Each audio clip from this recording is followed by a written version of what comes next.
Salam dan bahagia Ibu dan Bapak guru hebat. Untuk membangun budaya sekolah yang positif dengan lingkungan yang aman dan mendukung murid untuk menjadi pribadi yang berdaya, seimbang, dan bahagia, salah satu upaya yang dapat dilakukan oleh guru adalah memahami kebutuhan dasar yang mendasari perilaku murid. Pada video kali ini, kita akan membahas tentang 5 kebutuhan dasar manusia.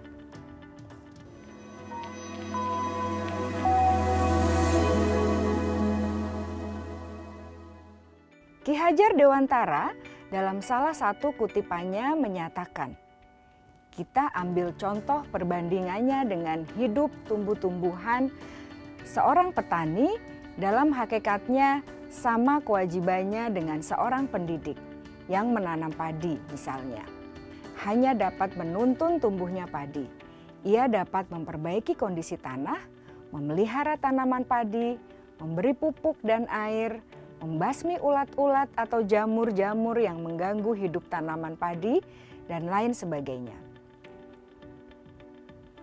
Ketika guru memahami kebutuhan apa yang mendasari perilaku murid, dan guru berusaha menuntun dan mendukung murid dalam memenuhi kebutuhannya secara positif, pada hakikatnya guru tersebut ibarat seorang petani yang sedang berusaha memahami kebutuhan masing-masing tanaman. Dan ia berusaha memenuhi kebutuhan tanaman tersebut agar dapat tumbuh dengan subur dan maksimal.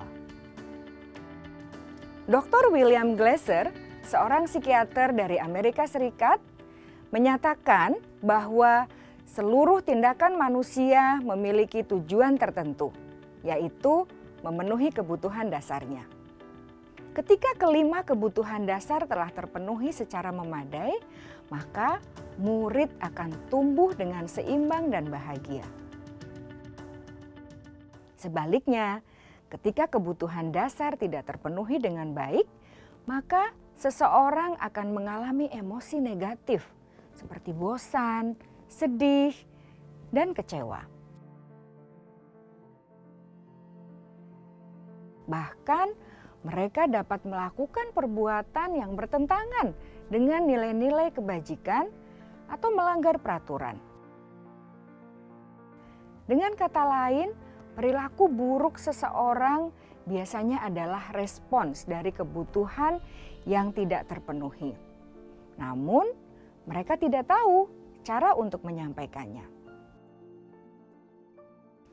Ada 5 kebutuhan dasar manusia menurut Dr. William Glasser, yaitu yang pertama, kebutuhan untuk bertahan hidup atau survival. Yang kedua, kebutuhan untuk merasa diterima atau love and belonging. Yang ketiga, kebutuhan akan kebebasan atau freedom. Yang keempat, kebutuhan akan kesenangan atau fun. Dan yang kelima, kebutuhan akan penguasaan atau power.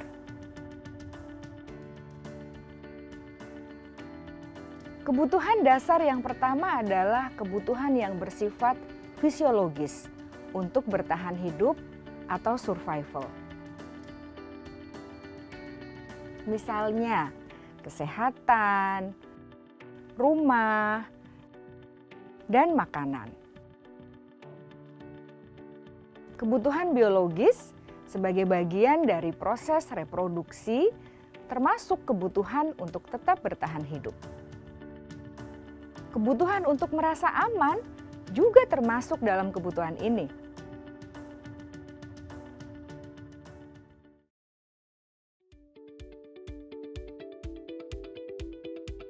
Agar murid dapat belajar dengan baik, kebutuhan mereka akan rasa aman, pangan, sandang, dan papan harus terpenuhi.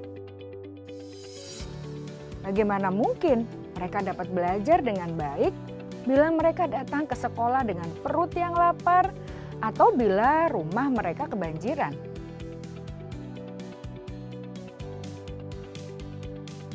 Setelah kita mengetahui kebutuhan pertama yang sebagian besar bersifat fisiologis, mari kita lihat kebutuhan kedua sampai kelima yang semuanya berhubungan dengan psikologis.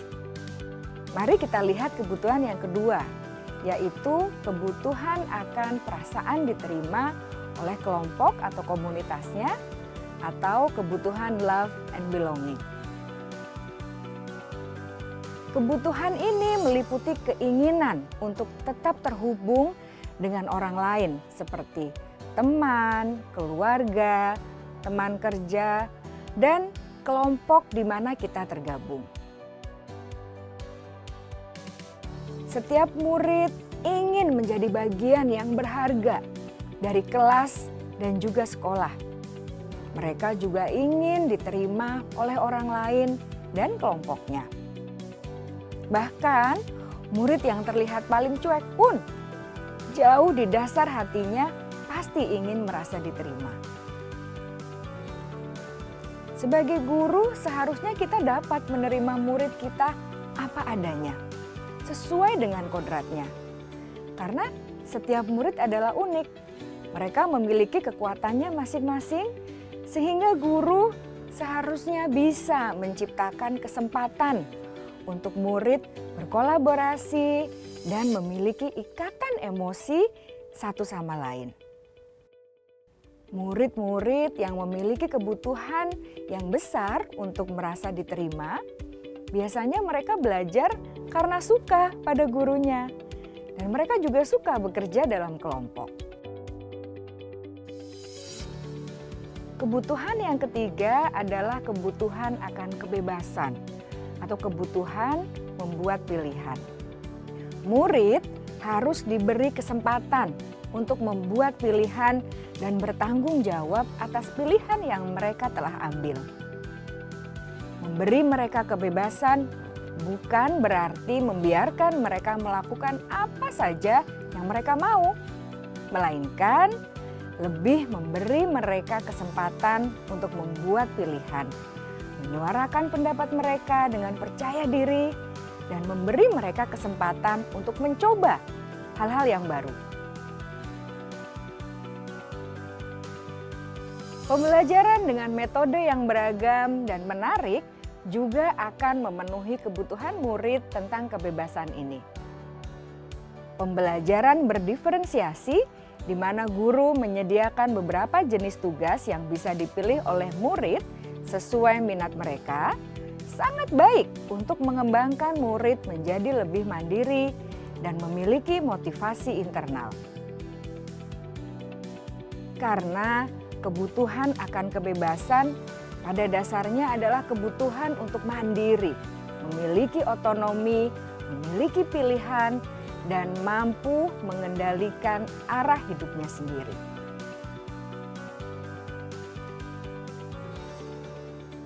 Kebutuhan yang keempat adalah kebutuhan akan kesenangan.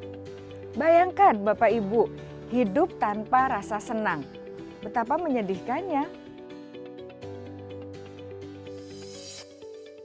Glasser menghubungkan kebutuhan akan kesenangan dengan belajar. Jangan sepelekan kebutuhan murid untuk merasa senang di kelas. Sebagai guru, jangan ragu-ragu untuk dengan sengaja memasukkan kegiatan yang menyenangkan dalam kelas. Murid-murid dengan kebutuhan dasar kesenangan yang tinggi ingin menikmati apa yang mereka lakukan. Mereka juga konsentrasi tinggi saat mengerjakan hal-hal yang disenangi.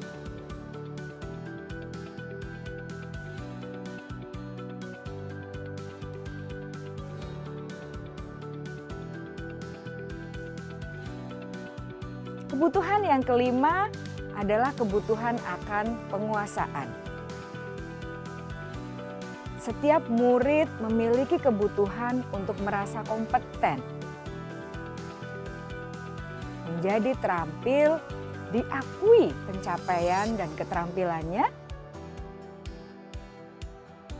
didengarkan, bisa membuat dampak dan pengaruh, dan memiliki rasa harga diri.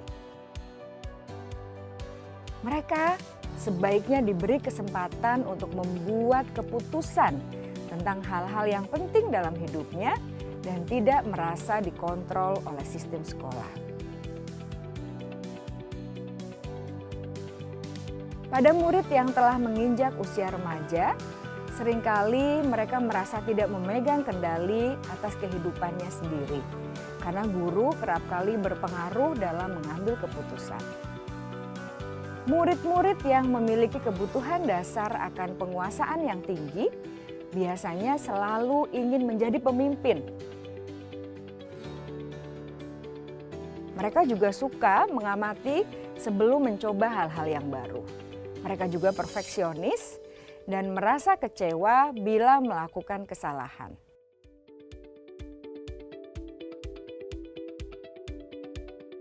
Ibu dan Bapak guru sangatlah penting bagi kita untuk mengetahui kebutuhan dasar murid-murid, agar kita memahami alasan di balik sikap dan tingkah laku mereka. Bila murid berperilaku buruk atau melanggar peraturan, sehingga tindakannya tidak sesuai dengan nilai-nilai kebajikan, maka guru harus mencari tahu alasan yang mendasari tindakan tersebut dan kebutuhan apa yang belum terpenuhi. Melalui percakapan dengan guru dalam pendekatan disiplin positif, murid dapat diajak untuk bersikap reflektif dalam mengenali kebutuhan-kebutuhan yang berusaha mereka penuhi dan mendasari tindakan mereka. Jika guru mengabaikan perilaku buruk murid-murid, maka perilaku tersebut akan berpengaruh pada suasana kelas yang kurang kondusif dan akan berpengaruh pada tujuan dari pendidikan itu sendiri. Ibu, Bapak guru hebat, mari kita menjadi guru yang lebih baik dengan memahami kebutuhan dasar murid-murid kita dan senantiasa membimbing mereka untuk menjadi pribadi yang berdaya, seimbang, dan bahagia. Salam dan bahagia, Ibu dan Bapak guru hebat.